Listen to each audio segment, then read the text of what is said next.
crispy, meaty, and very flavorful. Ito siya. Try this recipe. Very simple.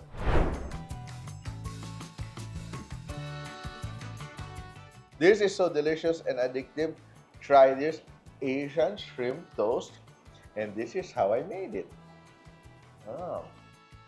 I am chopping shrimp today because we are making such a delicious treat. Ito talaga, this is something that's very savory, very nice to the bite. So this is a Thai dish. It's called shrimp toast, and it's very simple to do. So if you love dumplings, you will love this recipe. And it's actually an appetizer or a light snack where minced shrimp and pork is spread over some bread. Nakita niyo yung bread sa harap ko.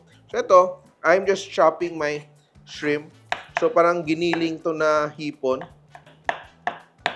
So alam niyo naman, pag ganitong klase yung mga snacks, it's like shared across Asia. So there are versions of this that is Chinese, some is Thai, Cambodian, or whatever.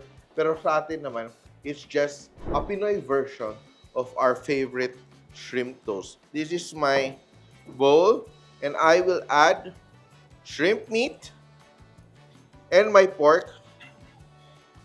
Yan. Tingnan mo, fatty yung pork ko. To this, I'm adding 1/4 of baking soda and salt. No? A little bit of salt, or half a teaspoon of salt to that. And I will just mix that together now and let that rest as I prepare my other ingredients.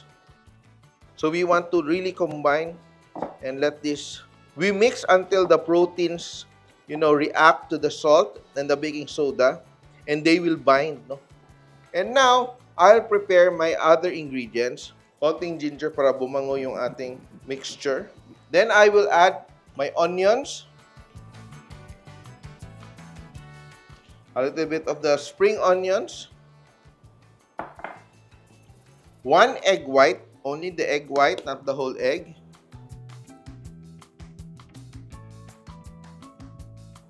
Yan, egg white. That aside. And to give it that boost of umami, eto, konting magic lang yung kailangan nyo. And without it, it's not gonna taste the same, no? So this is our way to add our umami. Using around half the pack. Mix very well. And to this, we will add a bit of sugar, sesame oil, a little bit of cornstarch, and a bit of black pepper. And this recipe, ang ginagawa nating recipe, you can use the same recipe to make siomai. Ang sekreto dito, your meat and your shrimp has to be very well chilled, no? And pag mix mo, dapat very energetic ka. Mix mo talaga, no? Until you will see the mixture, the blend of shrimp and meat. Kumakapit na siya, no?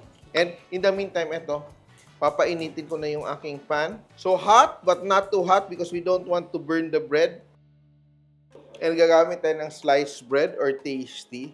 Kukulangin to, we'll have to prepare more bread later. Pero ito siya, trim the crust off. So, this is our bread. Ano mang gagawin natin? Rectangular or square? So, kung gagawin natin siyang square, we'll have to cut it into 4. Kung gusto mong triangular, ganyan, medyo malaki. Kasi pika-pika, marami mag-share. We will cut it into small. Pero may nabibili kayang toast, yung tasty na mas malaki yung size, di ba? So, pwede yun ang gamitin mo. Slice. So, we have our bread. We will achieve the results we want. So, ganyan lang, spoon. So, parang ang ating topping will be the shrimp, no? So, you have to really press it down, ha?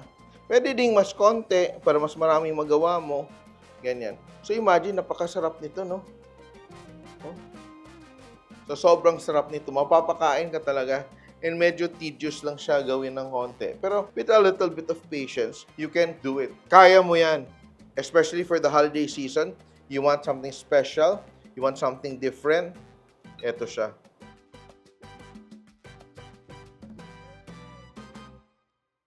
And ang ating egg yolk, nandito yung egg yolk, hindi natin sasayangin yan. We'll add a little bit of water. Konting water lang, ha. You can season with a little bit of salt. Yung gagawin natin, we just brush the shrimp toast And now, we will just sprinkle a little bit of sesame seeds. Counting sesame seeds. At mabilis lang ito maluto ha. So yung oil natin should not be very hot or else masusunog kaagad yung ating bread. And I think we are ready to fry. And if you still haven't subscribed to the Simple.ph YouTube channel, you should do now.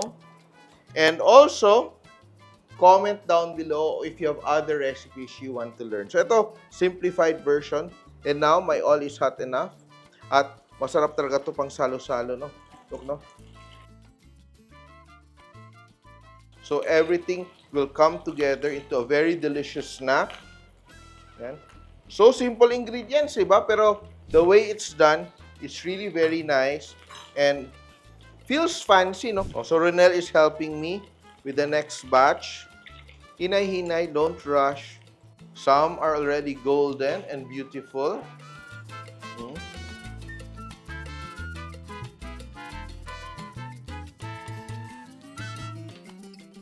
Bago pa maluto yung iba, titikman ko na itong katato. Oh! Ang sarap! Grabe! Problema mo dito, pag nasimulan mo ng kumain, ayaw mo na tumigil. Papatiin ko kay Jacob. Mainit. Napakasarap, di ba? Masarap siya, kaya kailangan mo may sausawan na sweet chili sauce or whatever. And this is it.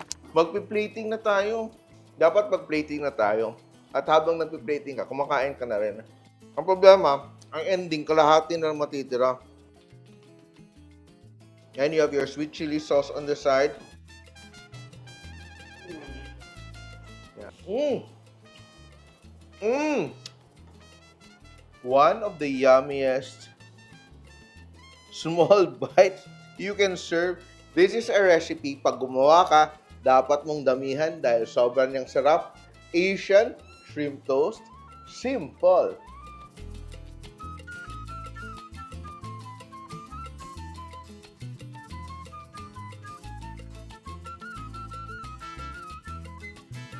Simple.ph.